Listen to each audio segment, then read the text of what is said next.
I'm Magnus from the band Psyckadeli.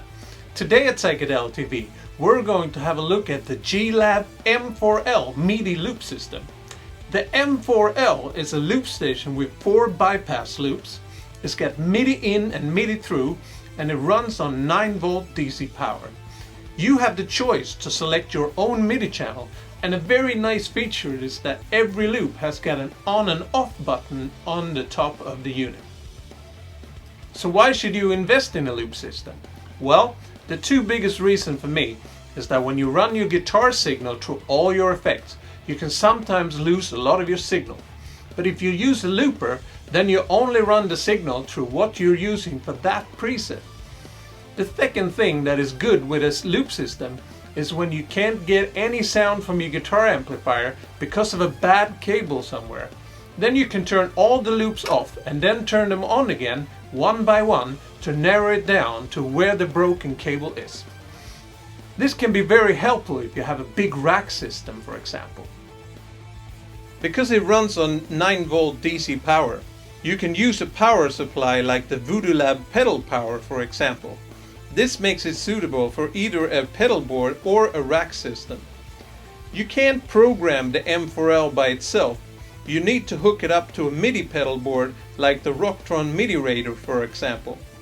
With this pedal board, there are two easy ways you can control the M4L.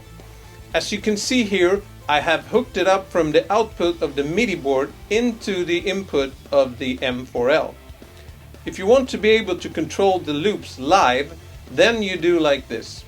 You assign 4 Midi numbers from 80 up to 83 to 4 buttons on your pedal board.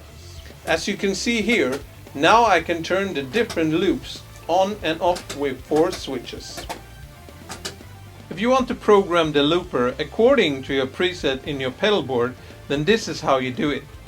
You need to send a preset number to the M4L. I have my M4L set to the Midi number 5, so I go to the preset setting and locate Midi number 5. You need to think about the 4 loops as in groups of 2. The M4L has got a system that runs the 2 first loop with the first preset number, and loop 3 and 4 with the last preset number. This means that if you don't want to run any loops in a group, then you set it to number 1. If you want to run the first loop, then you set it to number 2. If you want to run the second loop, you set it to number 3. If you want to run both the loops, then you set it to number 4. The same goes for loop 3 and 4, but with these loops you set the second preset number for what loops you want to use.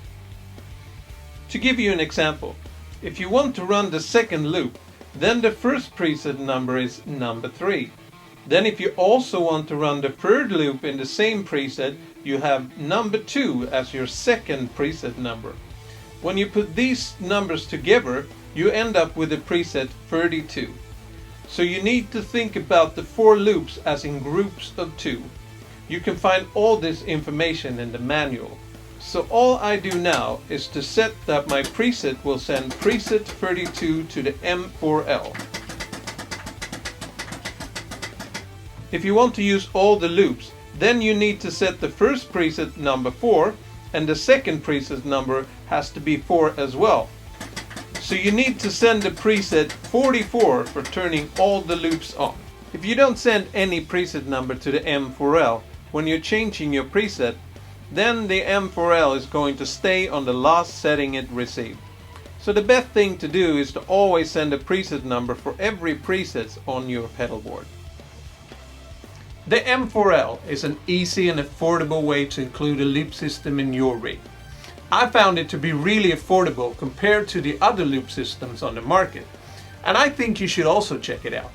Because you're able to set the Midi channel for every unit, then you can add more M4Ls to your system as you grow with your guitar rig.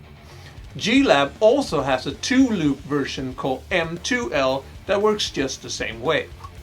So it's very nice, so you're not limited to what you can just do with 1 unit. Well, that is everything for today. I hope this has given you some insights about how to use the M4L loop system from G-Lab. Feel free to write any questions or comments down below.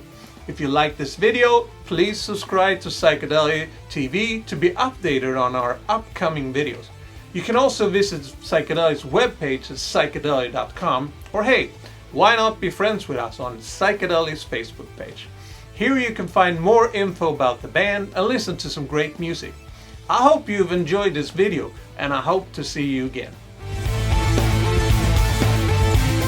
And remember folks, use it for good, not for evil.